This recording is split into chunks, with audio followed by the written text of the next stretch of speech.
Saturday, the 26th of February, 1966, Veer Savarkar passes into history, immortal in the eternal glow of his fiery patriotism. In Bombay, the last journey reflects the deep sorrow of a nation in mourning.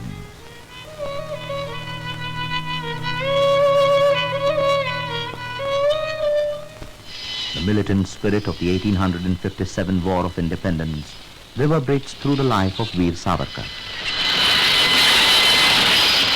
History produces the man for the period.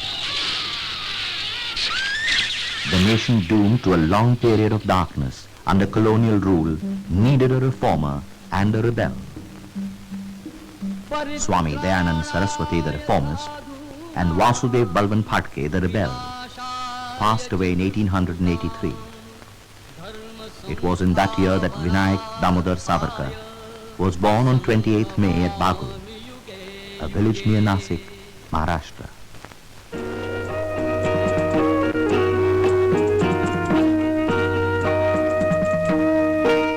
Uttering the name of Lord Ganesh, young Savarkar began his early education. The keenness he showed in his studies then never deserted him all his life.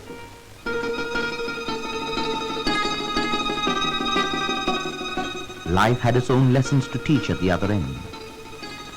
Disease and deprivation were the lot of the people, and Savarkar in his boyhood witnessed many a tragedy caused by famine and a devastating plague. Even in the midst of the gloom of such calamities, the rulers were celebrating the Diamond Jubilee of Queen Victoria's reign in 1897.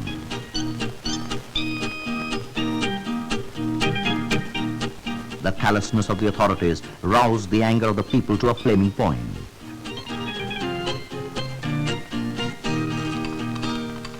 At Pune, Damodar Panchapekar assassinated the Plague Commissioner Mr. Ram.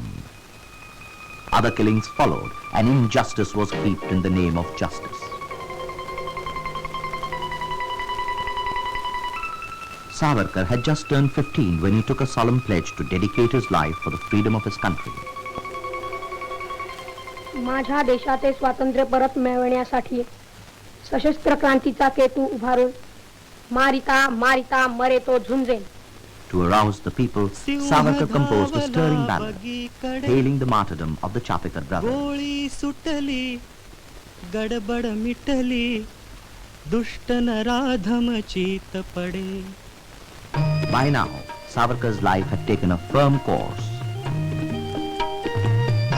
He was at school at Nasik, but all his activities had a set goal, the goal of independence of his motherland. Even as a schoolboy, Savarkar formed a patriotic group, which was eventually to sprout into the famed Abhinav Bharat Society.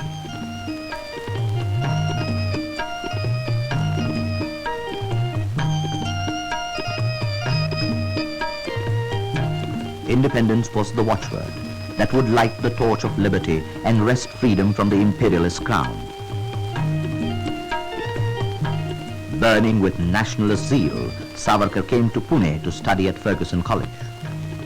Staying at the college hostel, he was soon to form a group of his own to further the freedom movement. At the library, Savarkar reached out to the heritage of the land, but his religious fervor never forsook the rationalist approach.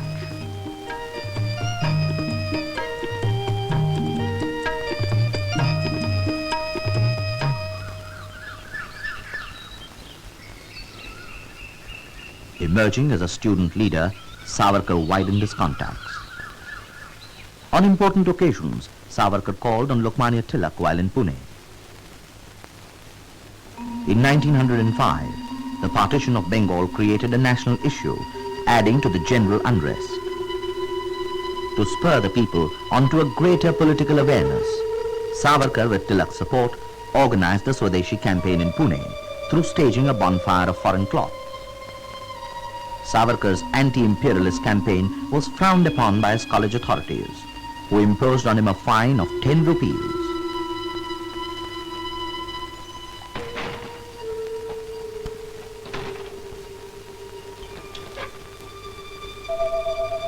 Savarkar was also expelled from the hostel. The close association with Tilak brought an important turn to the direction of Savarkar's life. It was Tilak's blessings and recommendation that made Pandit Shyamji Krishna Verma offer the Shivaji Scholarship to Savarkar for studying law in Britain. 9th of June, 1906, Savarkar sailed for London from Bombay. If Savarkar had not gone to London, remains a big if in the story of his life. He had to study law to learn, as he said, the accurate base from which to strike at an advantage. Lodging at India House, founded by the same person who had extended the scholarship, Savarkar studied law at Gray's Inn.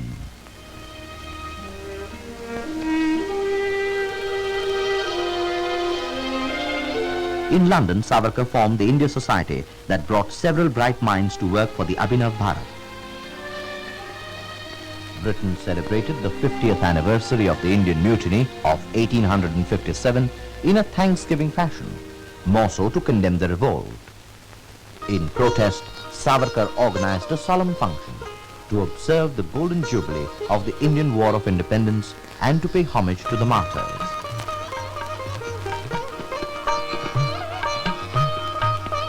Savarkar had designed a flag of independence for India. At Savarkar's behest, the flag was unfurled by Madame Kama at the International Socialist Congress at Stuttgart. Meanwhile, India was in agony of brutal repression. The entire country was in turmoil. The nationalist press was silenced. The news of the atrocities committed by the imperialists stung the hearts of patriotic Indians abroad. Madan Lal Dhingra, a member of the Abhinav Bharat, chose to accept martyrdom by assassinating Sir Curzon Wyllie in London. That was on the 1st of July, 1909. Dhingra's last words were, "My wish is that I should be born again to the same mother, and death for her again." In London, Savarkar was seeking through all available sources the accurate base from which to strike at an advantage.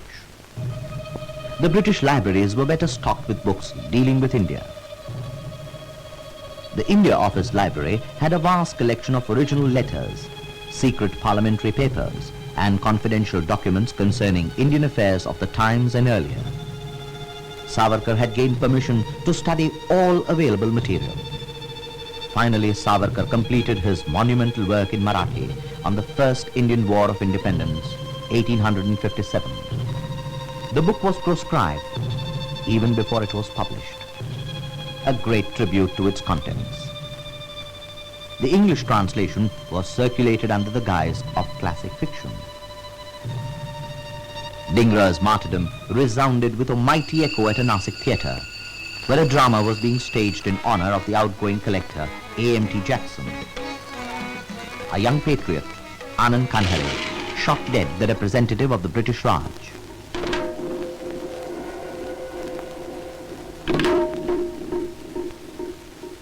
The link was found, and on the 13th of March 1910 at Victoria Station, London, Savarkar was arrested on various charges, including abetting the murder of Jackson.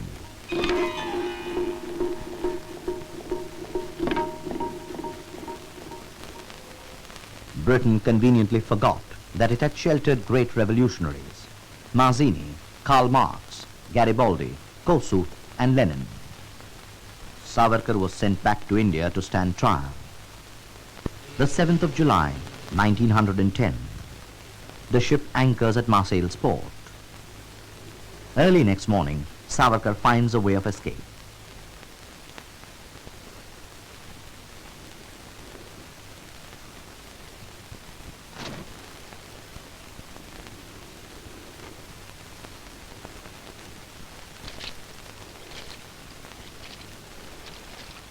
But freedom is short-lived. Bombay High Court, the 15th of September, 1910. A special tribunal without a jury hears the case. Savarkar, denied the right of appeal, declines to produce any evidence in his defense. Savarkar is framed under two sets of different charges and receives a double sentence of transportation for life. In addition, his property is forfeited.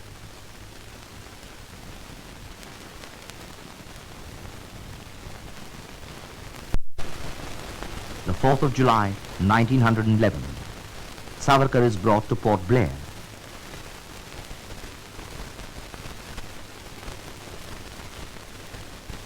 He stands condemned to spend 50 years in the most dreaded jail of the time.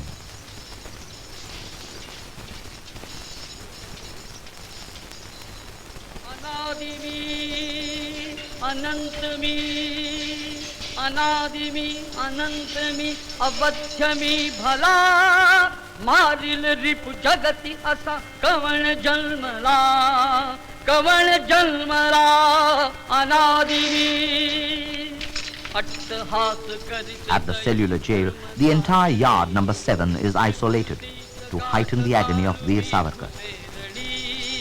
अग्निजाळी मजसीना खड्ग छेदितो भिवनी मला भ्याड मृत्यू पडत सुटतो खुळारिपू तया स्वये मृत्यूच्याची भीतीने भिवू मजसिये अनादिमी अनंतमी अवध्यमी. Savarkar is lodged in a detached cell on the 3rd floor, class 3 convict, classified as dangerous. Savarkar receives the first punishment of 6 months solitary confinement until further orders.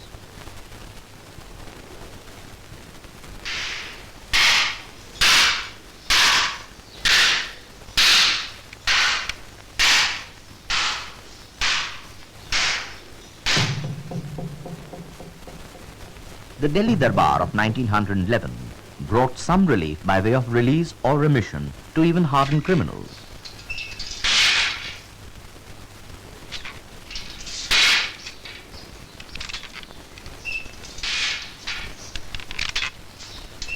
But Savarkar was still in solitary confinement.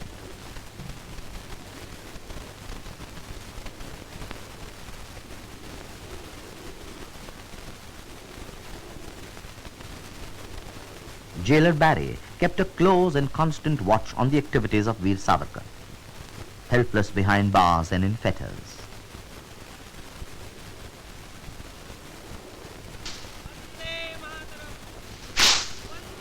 All the inhuman flogging was carried on in direct view of Savarkar's cell.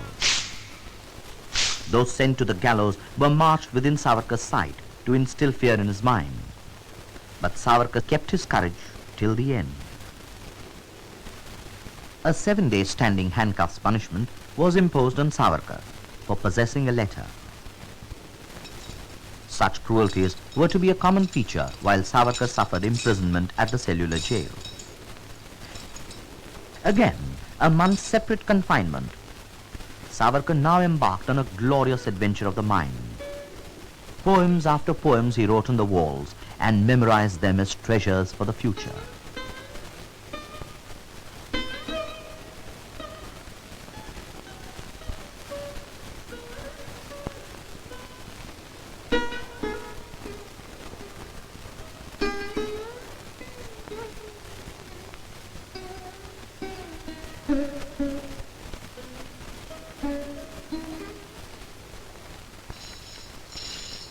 Savarkar's refusal to work enraged the jailer, who had invented special forms of punishment and did not hesitate to treat a political prisoner as a criminal.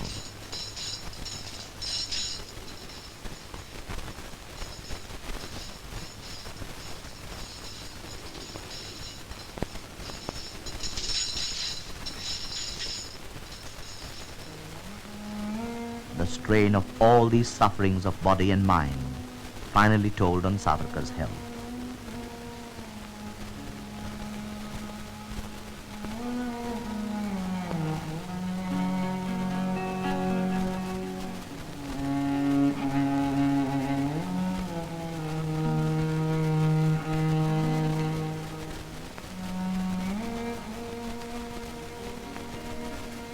Often, he was close to death on the sick bed.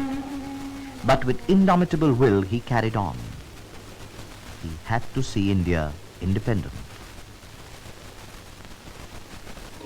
The 1st of August 1920, the death of Lokmanya Tilak plunged the nation in grief. When the news reached Andaman, Savarkar observed a total fast. All other prisoners followed his example to pay homage to a great patriot. The demand for Savarkar's release was voiced by many leaders and gained tremendous public support. At long last, on the 2nd of May, 1921, the imperialists agreed to the transfer of Savarkar from Andamans to Ratnagiri jail.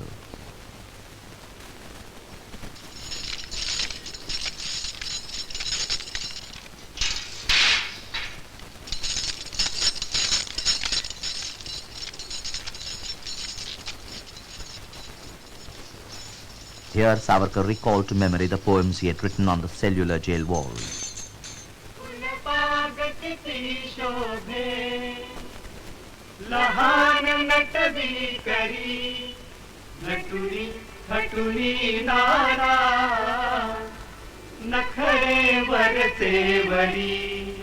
Sindhu Sindhu पर्यंता यस्य भारत भूमिका पितृभू पुण्यभूश्चैव स वै हिंदुरिति स्मृतः आहाय तुझा गोड गातची गाना छळी विरह वेदना प्राण ऐका ऐका बिंदू मात्र हो माझ्या विजयाच्या आल्या उभ्या 7 शतकांचा उगमी सूर जिंकिले जे त्याला अहो जिंकिले जे त्याला.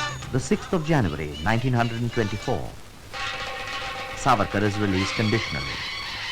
He shall reside in Ratnagiri and not go beyond the district limits. He will not engage himself in any political activity. शिवास्पदे शुभदे स्वतंत्रते भगवति त्वामहं यशोयुतां वन्दे यशोयुतां वन्दे. राष्ट्राचे चैतन्यमूर्त तू. The reformer's zeal in him now came to the forefront. The upliftment of Hindu society, ridden by the caste system, was an unfinished work. At the Paratvane school, Savarkar got the low caste children to sit alongside the upper caste. Savarkar set an example by asking his wife to invite women of the neighborhood and offer the traditional haldi kumkum, irrespective of any caste distinction.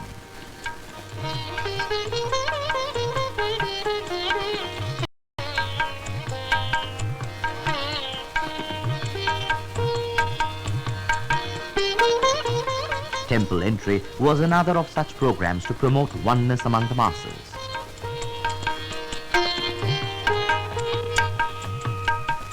Intercaste dinners.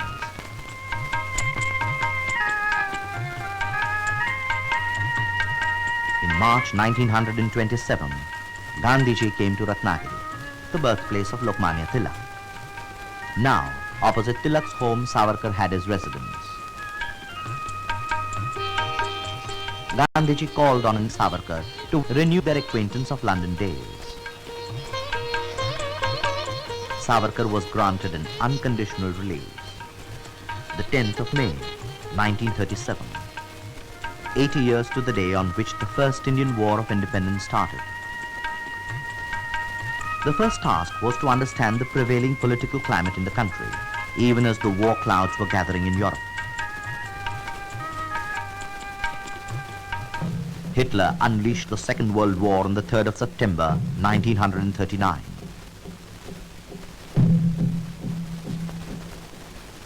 Savarkar found a blessing in the war for Indians who now had a grand opportunity to receive military training.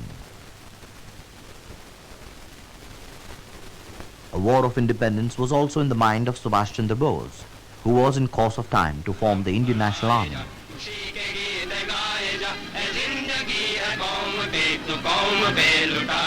The Second World War compelled the sun to set in the British Empire. The goal Veer Savarkar had set himself was realized in his lifetime. राष्ट्राचे चैतन्य मूर्त तू नीती संपदांची स्वतंत्रते भगवती श्रीमती राज्ञी तू त्यांची परवशतेच्या नभात तुझी आकाशी होशी स्वतंत्रते भगवती स्वतंत्रते भगवती चांदणी समसम लख लखशी वंदे त्वामहं यशोयुता